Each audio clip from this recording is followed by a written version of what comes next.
Episode 2 of wedding series. पण हळदीच्या ब्लॉगच्या आधी मी तुम्हाला सांगते की माझा हळदीच्या आउटफिटची कशी बँड वाजली.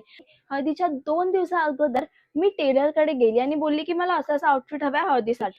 टॉप बघून मला असं वाटलं की ओ माय गॉड किती छान केलंय. आणि नंतर जेव्हा मला फायनल आउटफिट मिळालं हळदीच्या दिवशी मी जेव्हा ते वेअर केलं एवढं बकवास वाटत होतं. हा पंजाबी सूट होता माझ्याकडे जुना, तोच वेअर केला आणि त्याच्यावर थोडंसं अजून स्ले करायला आउटफिट मी हेअरचं हे रिबन अशी रोल केलेली जी माझ्याकडे ऑलरेडी होती. आणि हा आउटफिट किती चांगला टर्नआउट झाला. So and moment plans are the best असं मला वाटलं तेव्हा.